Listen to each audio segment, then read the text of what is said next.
Good afternoon. In this video, we're going to go over this week's options watch list.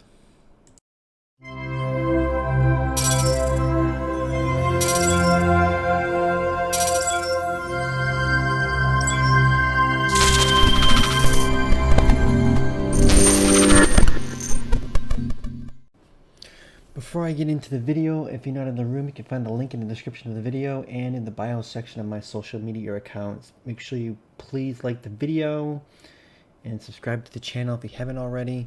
Now we have FOMC this week. Now this is going to be a big one because we have Powell with his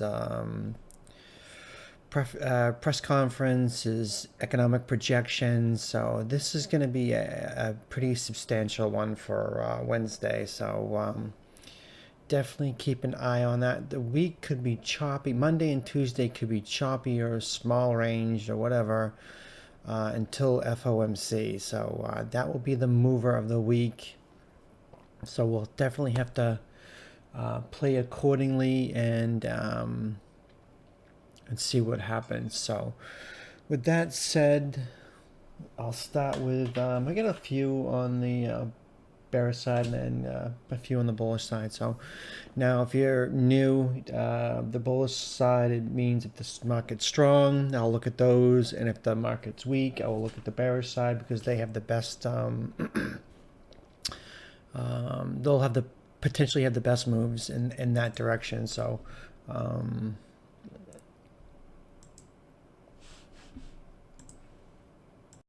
now the first one I have on the bearish side is Netflix. Now Netflix, I've been like watching for it to bounce up to 480, but it keeps getting selling pressure right here, coming back down to the 480 again, which was the low. Well, 482 is the low this weekly candle. So I mean, it's making lower highs on the daily and it's flattening out over the 484. So if the market's weak, or if Netflix just gets weak, because sometimes it doesn't follow the market, that if it breaks this 480 level, it could definitely take a quick drop to the 466 and even down to the 450 area. So I would definitely watch Netflix under could say 485 to the 489. You'd have to see how it reacts at the 480. I would say that if the market's weak, it's probably going to flush right through that and end up going down to the 463, 460 area, 450 area. So definitely watch Netflix. Costco is another one. Usually I like Costco, and I've been waiting for it to break out. It's stuck in this range. It's just chopping and consolidating. So yeah, I mean, I will definitely watch it on both sides. I mean, if it does get up to 388 again, it's probably going to end up making a run to 400. But if it does manage to get below this 380 level, I would definitely watch it for a short down to the 376, which is this area right here. And then you get support right here, 372, 373. Then you get the 370, you get this RCT trend line right here, right at the 371 area. Now, as you like to see, this thing is a magnet, so anytime it gets away from it, it likes to come back down. It didn't really get to it, but if it gets weak under 380, it could get to it this time. So as you can see on the weekly, it's riding the RCT trend line right there. And it gets below, it gets bought. It had a nice green weekly right there last week. I really thought, not last week, but the week before, but I really thought last week it was going to break out of this area and just make a run to 400, but it didn't. So we'll have to see if it what it does this week. So I will end up taking it either sides on that one. So now Baidu, somehow I typed in the wrong ticker. Now Baidu, I know it's getting pretty oversold on the daily, but I keep looking at this weekly, and RCT trend line is right down here at the 161. If it does manage to break below this 180, it's probably going to end up going right down to it because there's a lot of support right here at the 162 area. So it could definitely hit this 161 area, but I would watch it underneath 180 we could say 186 for a push to 178. And if it breaks at 178, we can get the 177 area. That's because that's where it's been getting bought, right there and right there. So if it does get to 176, 175, it could get bought. And if it doesn't, it could make a quick run to 161. The bad thing about Baidu is usually the options have nasty spreads or hardly any volume, so that could end up being just a commons play. We'll have to see if that is the case. For some reason on my bearish list, they have Costco on there twice. I don't know why I did that, but whatever. Now on the bullish side, I have BA, and BA is just, for some reason, it just cannot get out of its way. I mean, it's flagging right here on the daily. On the weekly, it just stair stabs. I mean, it pulls back, pops, pulls back, pops, pulls back. And it kind of like started the pop, and it just got like flattened out right here at the 253 area. But things are opening up. People are traveling more. There's articles out about a lot of people at the airport, so we could end up seeing Boeing and the traveling stocks end up doing pretty good this week, and stuff like that. So I would watch BA over. Okay, I'll look at the hourly. I would watch it over 250 for push to 255, then 260. Now, if it does manage to get over this 260 area, you can see it's kind of like an inverted head and shoulders. You get like a left shoulder here, the head, possible right shoulder. If it does manage to get over this 260 area, it's going to make a run to this 275, and then possibly even run to 300. Now, it's never gotten back to this area where it had the crash back a couple of years ago, or last year, whatever it was. Yeah, last year. So we'll have to see if it can actually does that. Now, was that the crash or was that COVID? It looks like it might have been COVID. It could have been both.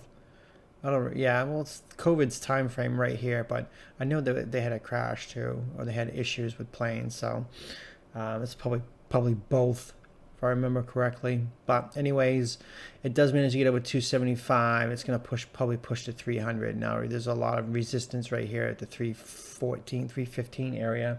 I don't know if I can get that far, but BA could end up having a strong day. Strong week, I should say. Tesla is another one. Now, Tesla, I keep looking at this weekly, and it's riding the RCT trend line. Every time it hits it, it gets bought. So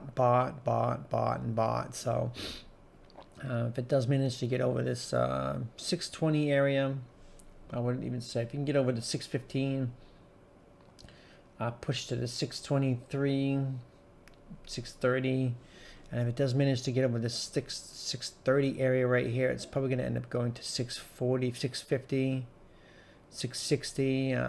We could see this at 700. So we'll have to see if Tesla can get any momentum and get a nice push to 700 this week. Now, just thinking about QCOM. Now, this has just been chopping in this little range. I mean, if it can get some little momentum going, this can get a nice little push too. I would watch it over 135 for a push to 136, 139, 140. It's going to have a lot of resistance at 140. If it does manage to get over 140, you can get this 145 area right here.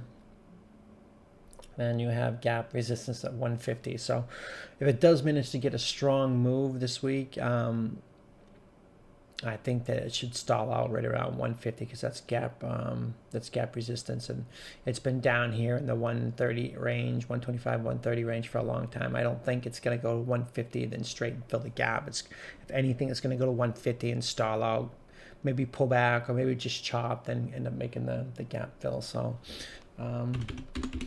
now the other one I'm watching is Apple. Now Apple, it's really not moving that much. I mean, it's had some narrow ranges the last couple weeks. So I think that if it can get over this 128, if the market has a strong opening week, the market could end up being strong Monday and Tuesday, or at least green and choppy And sometimes that's all it takes. If the market's just green and it just chops, Apple could just run. And a lot of these stocks that just can run as long as the market stays green. It could just end up being choppy Monday and Tuesday, and a lot of these stocks could just end up making a strong move Monday and Tuesday into FOMC. We'll have to see what actually happens, but I would watch it over 128. Just get over 128. It's probably going to push to 131, 132. Then you get 135 area. Now, if I manage to get over 135, which will probably be pretty big resistance right here, that you get 137, 140, and 145. Now this 135 is going to be a pretty big area for it to break, so I would think it would stall out right there on that, but we'll have to see. Next one is DLTR. Now I like this one. I've been watching this one. I actually have some stock in it, so some shares in it. I would watch it over the 102 area for a push to 104. If it gets over 104, it's probably going to fill a gap, get up to 107, 108. Then you have this 110 area. This is where the RCT trend line is on the daily. This thing acts as a magnet. I mean, every time it gets down, it gets sucked up to it. It's like acts like a vacuum down here. Pulled to it, got away from it, pulled down to it. It's just this thing is just a massive magnet. I mean, you can basically just trade at these extreme levels and just wait for it to get to the RCT trend line, because that's exactly what it does. It just pulls everything to it. So I would watch that. I think we could definitely see 110 in the near future for DLTR. Now CAT, I got mixed feelings about this one for a couple of reasons. One, the hourly is extremely oversold. I mean, the RSI is down to like 6 or 8, below 10. So we could have a dead cat bounce on Monday on CAT. We could get probably a push. I'd watch it over like 222, probably for a push to 225, even 230, and even possibly even 235. So CAT could have a strong move tomorrow because it's so oversold on the hourly. But the thing that has me concerned, no, not concerned, but thinking there might be more downsides, the RCT trend line is down here at 186. And anytime it has a strong weekly red candle, like right here, it has more downside. And right here, it did the same thing. So anytime you see a significant red candle on CAT, it ends up being more downside. So if I was to anticipate what's going to happen, I would say Monday, Tuesday, or at least Monday, have a dead cat bounce to 230, maybe even 235, then possibly more downside to 200 or even lower on CAT. So definitely have to watch that. CAT, I think it's definitely going to have a strong move Monday or Tuesday, but we'll have to see if that actually is what happens. So we'll watch for that. Home Depot is another one. Summer's here, and people are, I don't know about in the States, but I know here in Canada they just opened up the stores again finally in Ontario. So I would imagine that the Home Depot will end up doing pretty good this summer now that more stores are opening up and letting more people go in, capacity levels and stuff like that. So I would watch it over 311, 312 for push to 315, to even 320. 320 would be a pretty big area. Then you get this 321, 322, 325 would be a big number. Now this 320 is probably going to be the most significant area because you can see its support right here and resistance right there. So it's a little pivot right at the 320 area. It does get over that though. I mean, you can end up going to 330. And the thing I like about it, it is oversold on the stochastics on the daily, and as it's making lower lows right here. It's a low and it's a lower low. Histogram is making a bullish divergence, making a higher low on the histogram. So there is a bullish divergence coming in. So it's possible it could end up taking off this week, but it did break out of this channel. It could come back down to this channel and retest this area before taking off. So, but I have to see what happens. So CAT and Home Depot, I think, will end up having a strong move maybe tomorrow. We'll have to see if that's what happens. I mean, obviously, it's going to be market conditions is going to dictate whether what's going to happen or not. So with that said, That's going to do it for the watch list. Hope to see you in the room, and make sure you like the video. Thanks for watching.